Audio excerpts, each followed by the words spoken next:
आप लोगों का एक बार फिर से स्वागत है। आज की कक्षा में हम लोग पढ़ेंगे यमुना नदी तंत्र के बारे में। भारत की एक बहुत ही प्राचीन ऐतिहासिक नदी जो गंगा की तरह एक पवित्र मानी जाती है, और इस नदी की विशेषता ये है कि गंगा नदी तंत्र में सबसे लंबी नदी अगर कोई है तो यमुना ही है, जो गंगा की सबसे बड़ी सहायक नदी के रूप में जानी जाती है। तो इसको जानने से पहले थोड़ा सा हम लोग गंगा नदी के बारे में जान लें। और गंगा नदी के बारे में आप लोग जानते हैं कि दो नदियां, एक भागीरथी और दूसरी अलकनंदा, दोनों नदियों के मिलन से गंगा नदी का निर्माण होता है। और यह नदी जो है उत्तराखंड, उत्तर प्रदेश, बिहार, झारखंड के कुछ एरिया में बहते हुए बंगाल की खाड़ी में जा करके मिल जाती है। इसकी एक शाखा बांग्लादेश चली जाती है गंगा की, और एक शाखा हुगली के नाम से बंगाल की खाड़ी में चली जाती है। तो इस नदी की सबसे लंबी सहायक नदी के बारे में हम लोग आज बात करेंगे, यमुना नदी के बारे में। कि यमुना नदी जो है आखिर कहाँ से निकलती है और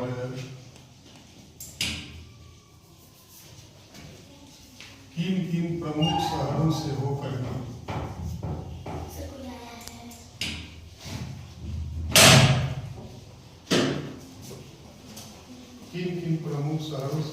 के यह नदी आगे बढ़ती है, और कौन कौन सी प्रमुख सहायक नदियां यमुना में मिलती हैं, आज हम लोग जानेंगे। तो उत्तराखंड में उत्तरकाशी जिले में एक पर्वत श्रेणी है जिसको हम लोग बंदरपुच रेंज के नाम से जानते हैं। इसी बंदरपुच पर्वत श्रेणी के दक्षिण पश्चिम में कालिंदी पर्वत स्थित है। कालिंदी पर्वत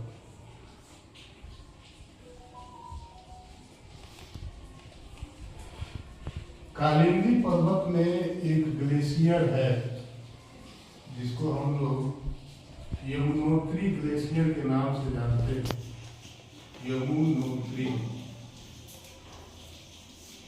ग्लेशियर या हिमनद। इसी ग्लेशियर से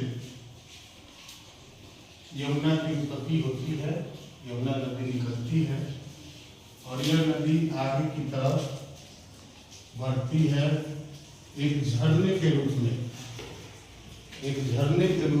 यमुनोत्री ग्लेशियर से निकलती है और आगे की तरफ बढ़ती चली जाती है।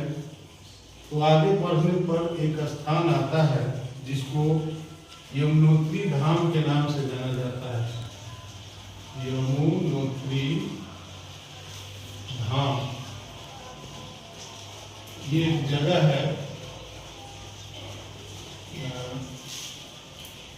यमुना के किनारे। इस धाम की विशेषता यह है कि यहाँ पर एक मंदिर है यमुना जी का, और इस मंदिर में यमुना नदी को माता के रूप में पूजा जाता है। सालों भर जो लोग यमुनोत्री धाम घूमने के लिए जाते हैं इस मंदिर में जरूर जाते हैं, और यहाँ माता यमुना की पूजा की जाती है। और यमुनोत्री धाम में एक कुंड है, कुंड जिसका नाम है सूर्य कुंड। इस कुंड का पानी इतना अधिक गर्म होता है कि जो लोग यहाँ घूमने जाते हैं वे चावल, कपड़े की पोटली बना करके उसमें चावल भरते हैं और आलू डाल देते हैं और उस कुंड में डाल देते हैं। मिनटों में ही चावल पक जाता है, आलू पक जाता है। तो उस उसको प्रसाद के रूप में ग्रहण भी लोग करते हैं और घर भी लेकर के आते हैं। तो यमुनोत्री धाम की विशेषता है। आगे चल करके यह नदी पहाड़ी रास्तों से बहते हुए चलती है। तो यहाँ पे आगे जाने पर कुछ प्रमुख नदियाँ इसमें आकर के मिलती हैं। जैसे बंदरपुर से एक नदी आकर के यमुना में मिलती है। इस नदी का नाम है ऋषि गंगा।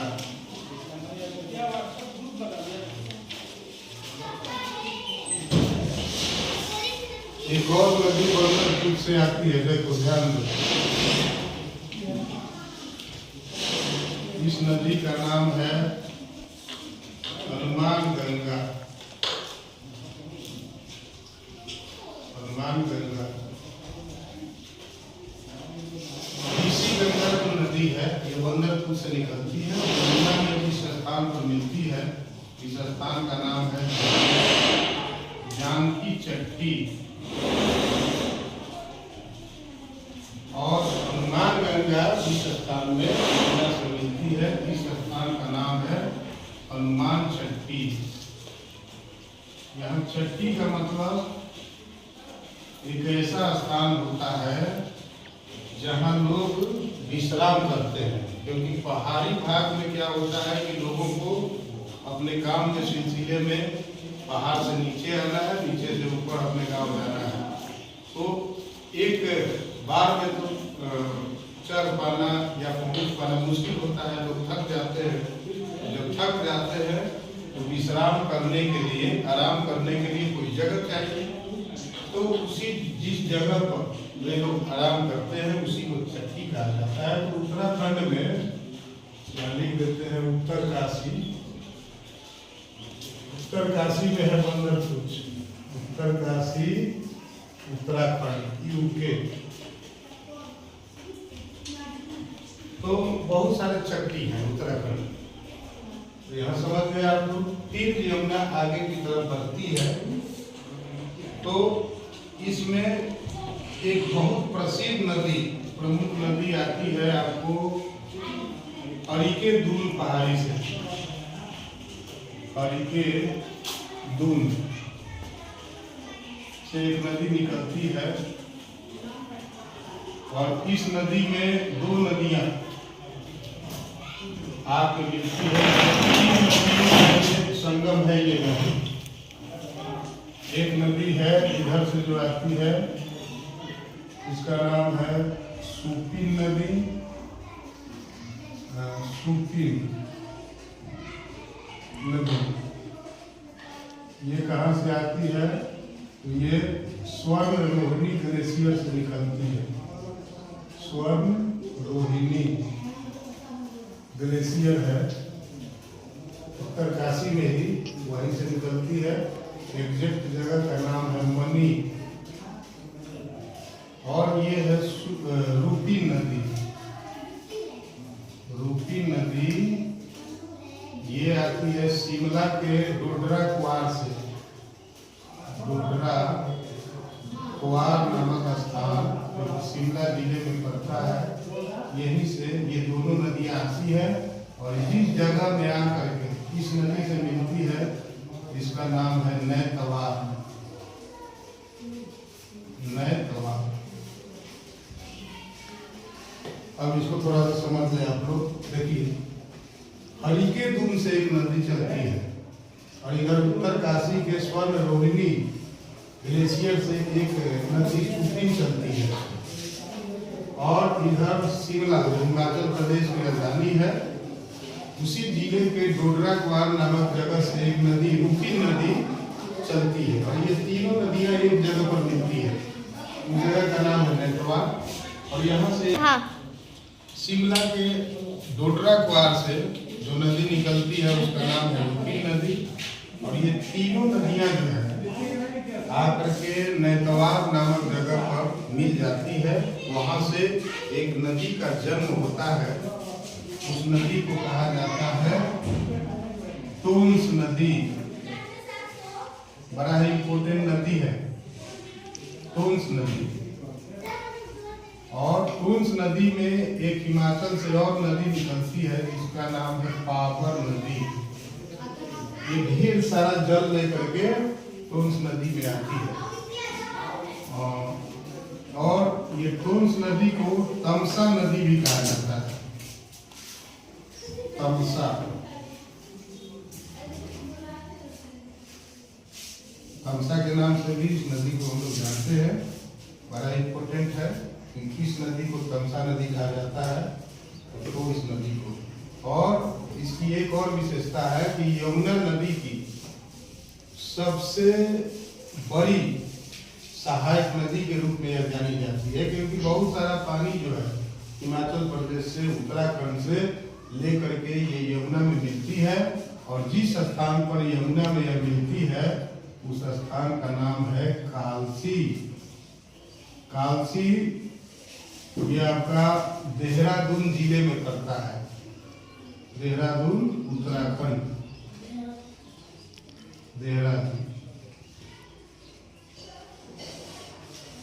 इस तरह से यमुना जो है उत्तराखंड में प्रवाहित होते हुए कालसी नामक स्थान पर आती है, जहाँ पर टोंस नामक एक बड़ी नदी इससे आकर के संगम बनाती है। और उसके बाद यह नदी जो है, ध्यान से आप लोग समझेंगे, कालसी के बाद मसूरी की पहाड़ियां हैं, मसूरी रेंज, मसूरी रेंज। इन पहाड़ियों से होकर के यमुना नदी निकलती है। और मसूरी रेंज जहाँ समाप्त होता है तो पहली बार ये मैदानी भाग में प्रवेश करती है। और आगे एक स्थान है जहाँ पर एक बहुत बड़ा बांध बनाया गया है। ये बहुत पुराना बांध है, इसका नाम है डाक पत्थर बांध। डाक पत्थर बांध। इससे बिजली, इस बांध से बिजली तैयार किया जाता है। और इस बांध से एक नहर भी निकाली गई है, जिस नहर को कहा जाता है शक्ति नहर। प्रश्न आया है कई परीक्षाओं में कि शक्ति नहर किस नदी पर स्थित है, तो आप लिख सकते हैं, आपको पता रहेगा। यमुना नहर, यमुना नदी लिख सकते हैं। ये नहर है, इसका नाम है शक्ति नहर। शक्ति नहर। ये नहर आगे जाकर के फिर यमुना में मिल जाती है। लेकिन यहाँ पर एक जगह है जिसका नाम है रामकुंड।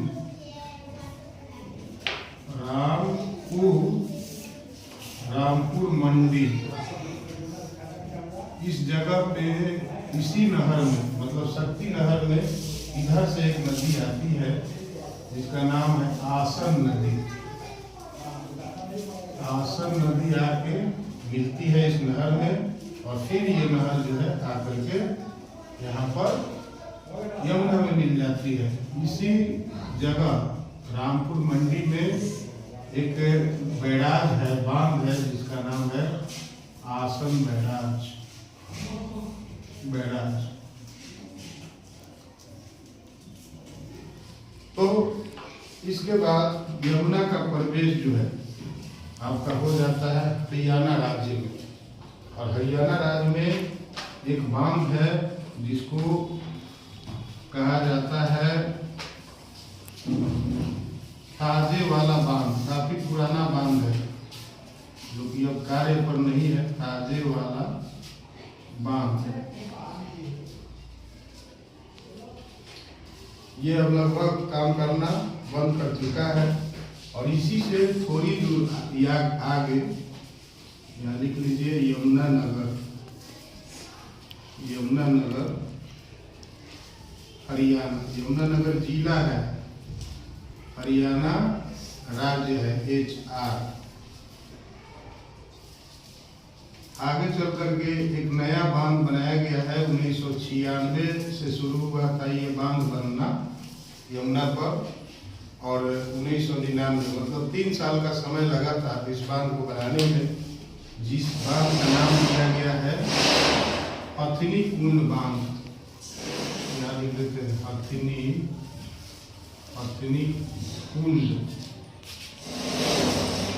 कुंड बांध।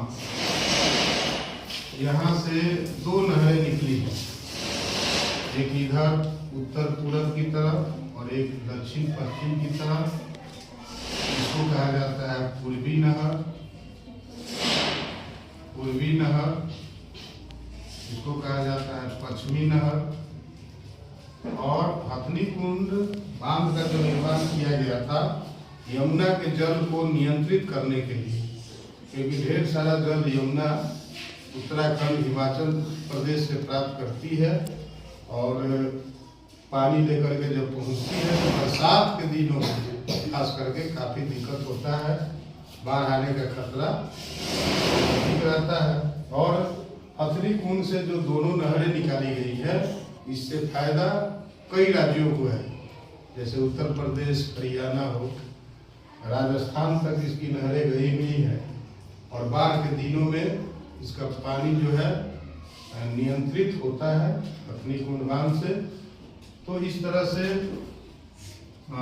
दिल्ली में जो है पीने का पानी या जरूरत का जो भी पानी सप्लाई किया जाता है, तो यह यमुना नगर के हथिनी कुंड बैराज से ही आता है। आगे यह नदी बढ़ती है तो हरियाणा के कुछ और जिलों में इसका प्रवाह है, जैसे कि सोनीपत जिला, एक सोनीपत जिला है, एक पानीपत जिला है, जहाँ से आप लोगों ने पढ़ा होगा कि पानीपत के 3 युद्ध हुए थे। तीनों जो है पानीपत में हुए थे वह युद्ध। यमुना नगर के किनारे स्थित है पानीपत।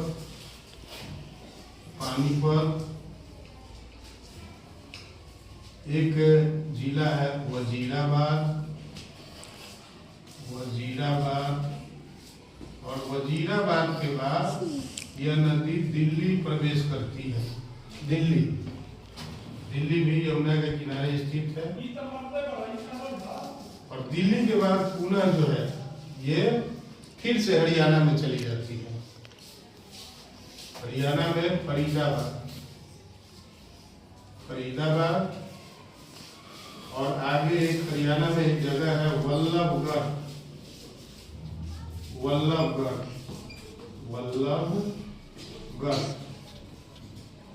अब देखिए यहाँ पर क्या विशेषता है। वल्लभगढ़ में एक बहुत ही प्रसिद्ध नदी है जो कि आकर के मिलती है यमुना में, फरीदाबाद और वल्लभगढ़ के बीच में।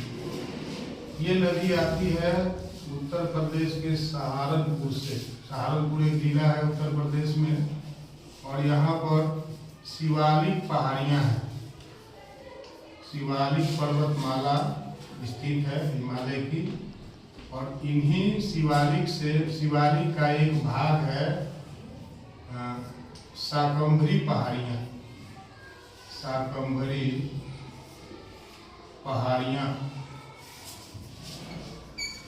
इन्हीं पहाड़ियों में से एक नदी निकलती है। ये शाकंभरी पहाड़ियाँ कहाँ है? तो सहारनपुर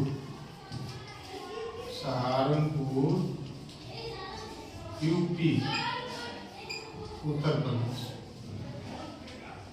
यह नदी जो निकलती है इसका नाम है हिंडन नदी।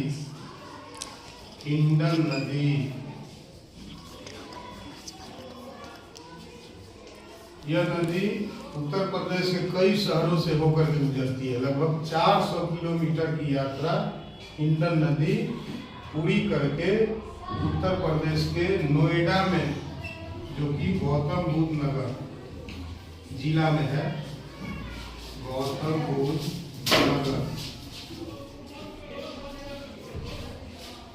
के नोएडा में यह नदी आकर के यमुना से मिलती है। ये हिंडन नदी और किन किन जिलों से होकर के गुजरती है उसके बारे में भी जान लें। एक जिला है मुजफ्फरनगर, मुजफ्फरनगर। दूसरा है बागपत, तीसरा है चौथा है आपका गाजियाबाद।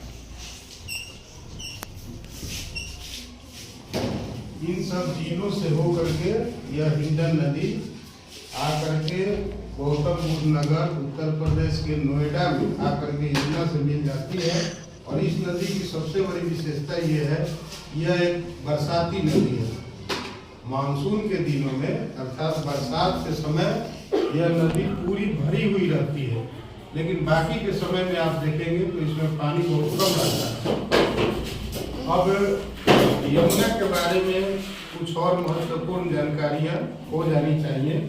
यमुना नदी जो है उत्तराखंड के यमुनोत्री से निकलती है और गंगा में उत्तर प्रदेश में प्रयागराज नामक जगह, इसको इलाहाबाद के नाम से हम लोग जानते हैं, वहां पर ये गंगा में मिल जाती है।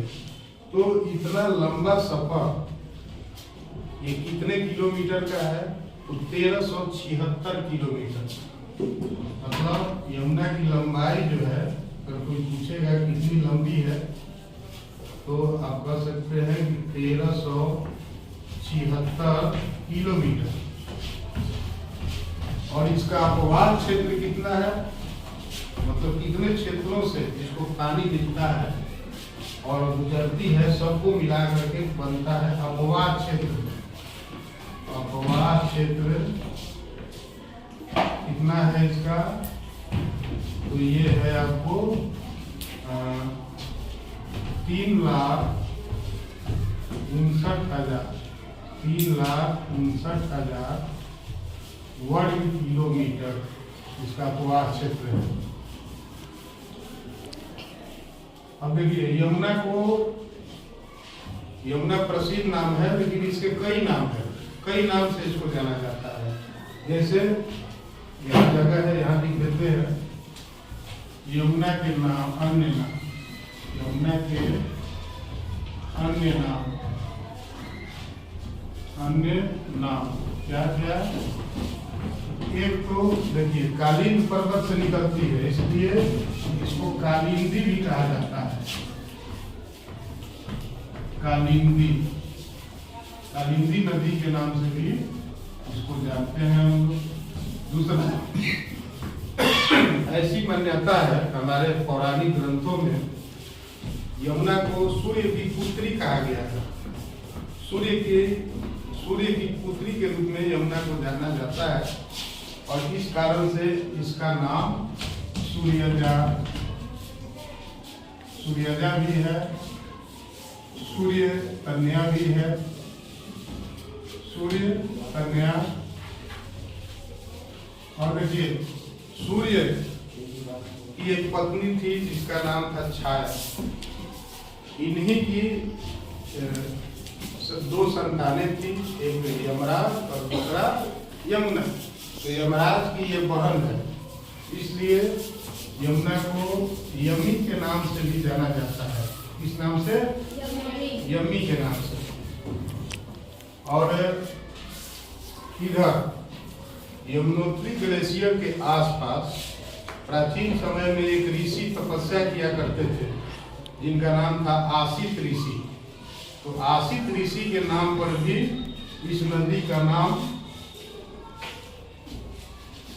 रखा गया है, आसिता नदी के रूप में इसको जाना जाता है।